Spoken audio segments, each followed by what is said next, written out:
안녕하세요. 한국다양성연구소 김지학입니다. 오늘은 사회운동에 대해서 이야기를 나눠보려고 합니다. 전업세 활동가 두 분과 이야기를 나누도록 하겠습니다. 와! 안녕하세요. 반갑습니다. 소개 부탁드립니다. 네, 안녕하세요. 저는 전쟁 없는 세상에서 활동하는 이용석입니다. 다양성연구소 이제 벌써 두 번째 출연이네요. 네. 네, 반갑습니다. 또 불러주셔서 반갑습니다. 네, 고맙습니다. 반갑습니다. 안녕하세요. 저는 첫 출연인데요. 초대해 주셔서 감사합니다. 전쟁 없는 세상 최정민이고요. 오리라고도 합니다. 반갑습니다. 저희가 2년 동안 온라인 다양성 훈련이다 해가지고 진행을 했거든요. 저희가 원래 다양성 훈련을 만나서 활동하고 이제 대화 나누는 그런 프로그램인데 코로나 때문에 하지 못해서 좀 속상하지만 그래도 온라인으로 하면서 여러 가지 주제와 또 활동가들과의 대화를 이렇게 많은 사람들과 나눌 수 있어서 좀 네. 매력이 있었던 것 같기도 해요.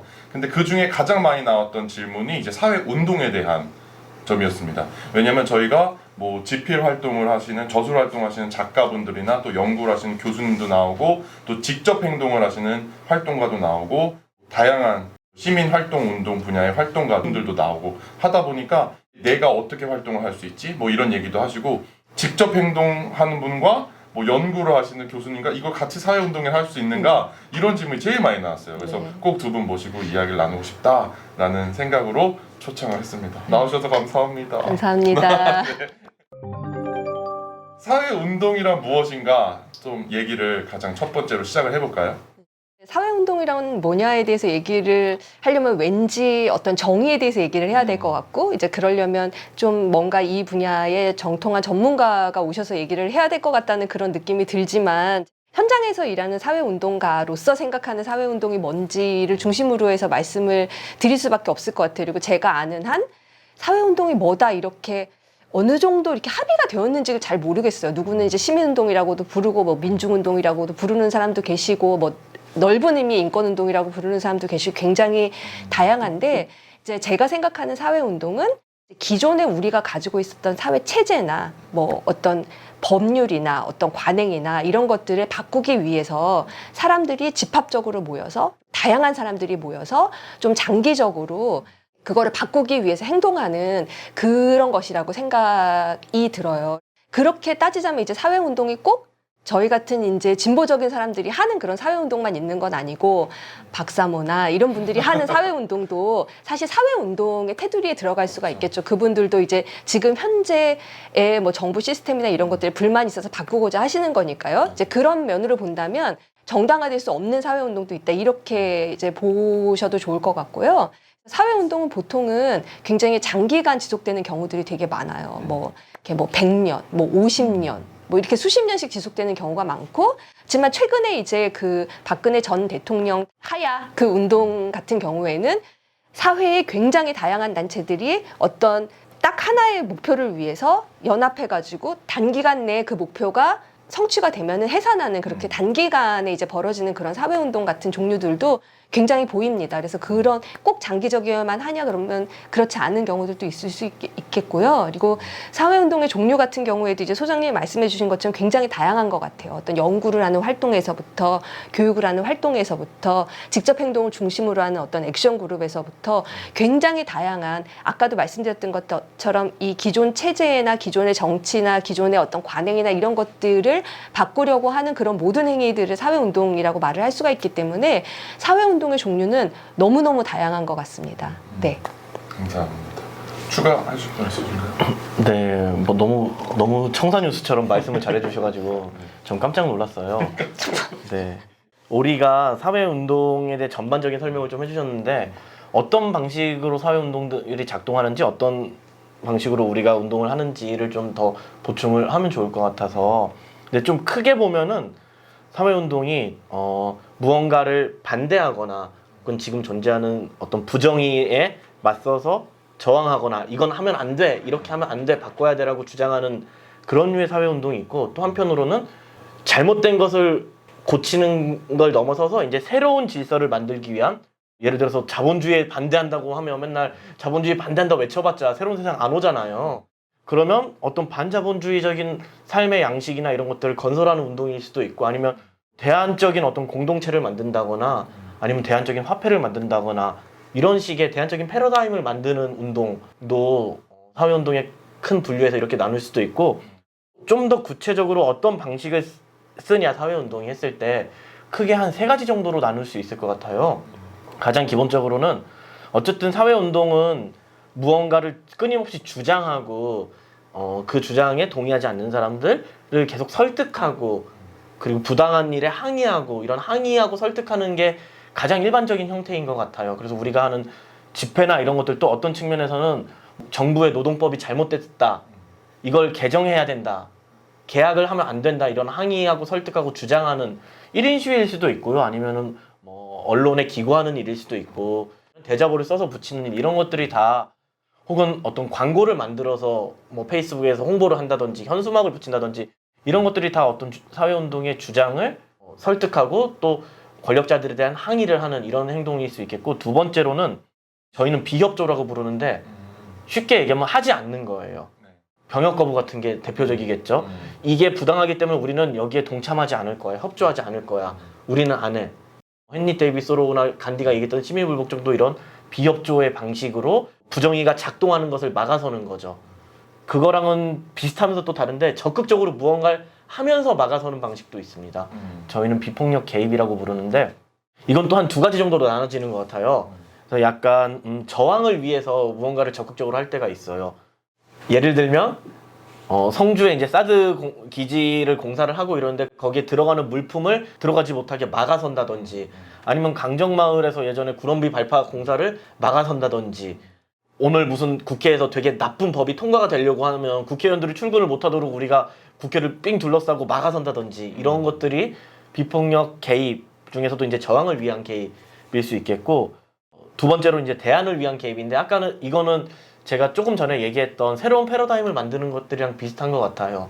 그래서 무언가를 못하게 막아서는 게 아니라 무언가를 새로 하기 위해서 적극적으로 조치를 취하는 것.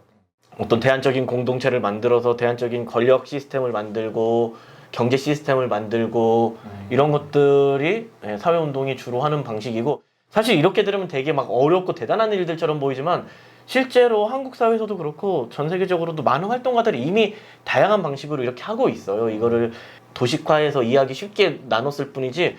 아주 간단한 거로는 뭐 비협조 같은 게 이제 불매 같은 것도 될 수 있지 않나요? 네네네, 맞아요.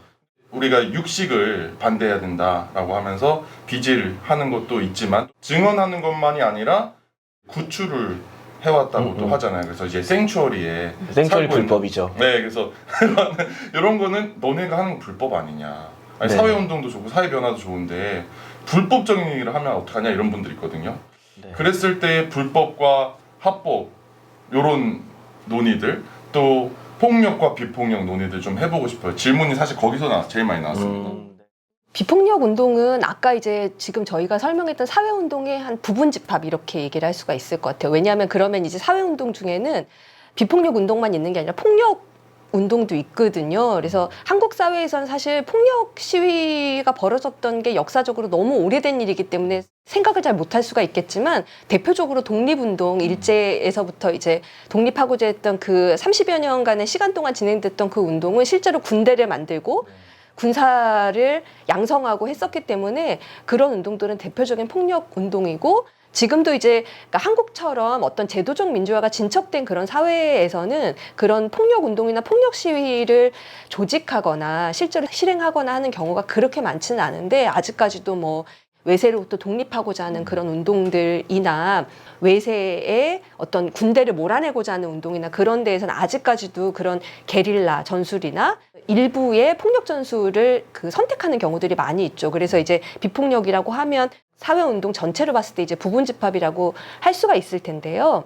비폭력 운동 같은 경우에는 주로 그래서 어떤 전술을 쓰냐 하면은, 폭력처럼 이제 눈에 보이게 우리가 무너뜨리려고 하는 적에 데미지를 줄 수가 없기 때문에 굉장히 다양한 좀 창의적이고 색다른 그런 방법으로 데미지를 줄 수 있는 그런 전술들 같은 경우를 많이 써요. 그래서 굉장히 특이하다, 재밌다, 이런 것들이 주로 이제 비폭력 전술에서 많이 사용이 되는데요. 그럼에도 불구하고 일반적으로 이제 비폭력 사회운동에 대한 이미지는 어떠냐면은, 그러니까 예수님처럼 이제 오른쪽 뺨을 치면 왼쪽 뺨, 이거 맞나요? 왼쪽 뺨이 오른쪽 뺨인가? 그런 것처럼 대부분 이제 순종적이거나 간디 선생님. 네, 수동적이거나 그런 이미지들을 많이 가지고 있죠. 근데 실제로 비폭력 전술을 채택하고 사회운동을 하는 그룹들 같은 경우에는 그런 순종적이거나 굉장히 거리가 멀어요. 대부분 어떻게 하면 조금 기발하고 저쪽에 생각하지 못한 방식으로 데미지를 줄까 이런 것들을 생각하기 때문에 그런 것들이랑 거리가 멀다는 걸 이제 한 가지를 일단 말씀드리고 싶고, 한국에서는 폭력 시위 자체가 그렇게 많지 않았었고 너무 옛날이기 때문에 지금 현 시점에 와서 이제 비폭력을 강조하는 것이 굉장히 오해를 많이 사요. 왜냐하면 폭력이 없는데 이제 비폭력을 강조하는 거는 그러면 시위대가 어쩔 수 없이 욱하는 심정에서 뭐 무슨 경찰이 멱살을 잡거나 막 이런 어떤 폭력 같은 경우에도 너무 이제 국가 폭력이 거대한데 시위대 폭력만을 너무 몰아세우려고 하는 것이 아니냐 이런 오해 같은 거를 사기도 쉽다고 생각을 해서, 전쟁 없는 세상 같은 경우에는 그래서 비폭력이란 말을 자주 사용하고 저희의 어떤 운동의 철학으로 삼고는 있지만 오해를 사기 쉬운 말이기 때문에 사용을 할 때는 약간 맥락을 잘 판단을 해서 사용을 해야 된다 그렇게 생각을 하고 있어요. 좀 더 이 맥락을 설명드리자면은 전쟁 없는 세상이 생각하는 비폭력 운동이 그 의미가 어떤 데모를 했는데 폭력이 1도 없었다 이걸 의미하진 않아요. 물론 전쟁 없는 세상처럼 조그마한 규모의 단체들이 소수의 활동가를 중심으로 어떤 캠페인을 할 때는 폭력이 안 일어나게끔 저희가 컨트롤이 되죠. 근데 박근혜 퇴진 촛불 집회 이렇게 어마어마하게 많은 사람들이 모이면 그런 건 안 되죠. 모든 사람들을 다 통제할 수 없고 거기서 몇몇이 우발적으로 폭력을 행사할 수 있어요. 뭐 보도블로 뜯어. 네, 네, 이런 네, 거 네. 있을 수 있죠. 처음부터 폭력을 주된 전술로 해서 그렇게 기획했 거를 저희는 폭력 운동이라고 생각을 하고, 그렇지 않은 비폭력적인 방식에서도 우발적인 몇 명이 폭력을 행사할 때도 있어요. 그게 옳으냐 그르냐 효과적이냐 이건 또 별개의 문제로, 그런 맥락에서 저희가 이제 비폭력을 강조하는 것은 참가자 개개인 모두가 다 비폭력이어야 된다. 그럼 당연히 좋고, 근데 그렇지 않더라도 전체적으로 어떻게 사회 변화를 이끌어 갈 것인지에 대한 고민이 비폭력과 맞닿아 있을 때 저희는 비폭력 운동이라고 얘기를 하고, 또 질문하셨던 것 중에 이제 합법, 불법 얘기를 하셨는데, 폭력 운동은 사실은 대부분의 국가에서 거의 모든 국가라고 해도 되죠. 불법이에요. 그걸 용납하는 곳은 없어요. 비폭력 운동은 합법과 불법을 넘나들고 때로는 합법적인 방식으로 때로는 불법적인 방식으로, 혹은 그 사회적인 맥락에 따라서 사회적인 법에 따라서 같은 행동을 해도 불법이 될 때가 있고 합법이 될 때가 있고, 그렇죠. 뭐 병역 거부만 하더라도 3년 전에는 불법이었죠. 지금은 합법이에요. 네. 사실은 폭력, 비폭력도 저는 되게 사회 역사적인 맥락 속에서 형성한다고 생각하거든요. 스티커를 붙여놓는 게 폭력이다? 그렇게 생각하는 분들 있을 수 있어요. 어떤 사회에서는 더 과격한 것도 폭력이라고 인정되지 않는 곳도 있고, 어떤 곳에서는 줄만 안 맞추고 있어도 폭력이라고 생각할 수도 있어요. 저는 그게 뭐 폭력, 비폭력이 딱 수학적인 공식처럼 1 더하기 1은 2 이렇게 정해진 게 아니라 그 사회적인 맥락 속에서 사람들이 토론하는 속에서 형성된다고 생각을 해요. 예를 들면 간디는 이런 말을 했었는데, 칼을 찬 40명의 도적들에게 둘러싸인 한 명의 사람이 칼을 휘두르면 자기는 그거 폭력이라고 생각 안 한다고. 근데 지금 근대 국가, 현대 국가에 오면서 개인에게 사람의 신체에 위해를 가하는 행위는 다들 폭력이라는 그 정도는 다 공감이 돼 있죠. 근데 다양한 저희가 하는 비폭력 직접 행동들도 어떤 사람들은 폭력이라고 생각해요. 그런 거는 계속 끊임없이 토론해야 될 문제라고 생각하고, 거기에 있어서 헷갈리지 말아야 되는 거는 불법 이꼴 폭력은 아니라는 거죠. 비폭력 직접 행동은 너무나 당연하게도 합법과 불법을 넘나들어야 된다고 저는 생각을 하고, 의도적으로 불법을 저지르는 행동 중에서 저희는 시민불복종이라고 부르는 게 있어요. 시민불복종은 일부러 잘못된 법을 어겨서 그 법이 잘못된 것을 만천하에 알리기 위한 방식인 거거든요. 그래서 시민불복종은 아무리 온건해 보이는 행동도 사실은 다 불법이에요. 하면 안 되는 행동을 하는 거죠. 1950년대, 60년대 미국에서 흑인들이 버스에서 의자에 앉으면 안 되는데 불법인데 앉아버리고, 백인만 출입해야 되는 식당에 가서 앉아버리고, 그런 것들은 사실은 그게 무슨 폭력이에요. 하지만 불법적인 행동인 거고, 또 그렇다고 모든 비폭력 행동이 불법일 필요는 없어요. 굉장히 합법적인 방식으로도 할 수 있으면 좋고, 합법적인 방식일 때 더 많은 사람들이 참여할 수 있고, 불법적인 방식들은 아무래도 좀 더 많이 준비가 필요하고, 그 개인이 감당해야 될 것도 또 커지기 때문에 트레이닝도 많이 받아야 되고, 중요한 거는 불법이냐 합법이냐 보다는 우리가 이 시위를 통해서, 이 사회운동을 통해서 이룩하고자 하는 목표가 무엇이고, 그 목표를 달성하는데 어떤 방식이 더 효과적인지, 그거에 따라서 불법적인 방식을 채택할 수도 있고 합법적인 방식을 채택할 수도 있을 것 같아요. 다만 불법적인 방식은 뭐 사람들이 거부감을 가진 사람들이 더 많을 수 있기 때문에 그런 걸 훨씬 더 면밀하게 검토하고 잘 준비를 해야겠죠. 그 말씀하신 대로 뭐 불법적인 거 안 했으면 노예 해방도 못했을 거고 아까 네, 말씀하신 맞아요. 민권 운동도 못했을 거고 독립운동은 다 불법이에요. 독립운동 식민지에서. 당연히 못하는 거고 네. 또 여성 참정권 운동 같은 것도 네. 못하는 거고 네네. 그랬을 텐데 아직까지도 굉장히 그런 모르겠어요. 운동에 대한 이해가 부족할 수도 있고 또는 시민 교육, 인권 교육 이런 걸 받지 않다 보니까 어떻게 사회를 평등하게 만들어 가야 될지 사고를 할 수 있는 훈련이 연습이 안 돼 있기 때문에 이런 얘기들이 계속 나오지 않나 생각이 듭니다.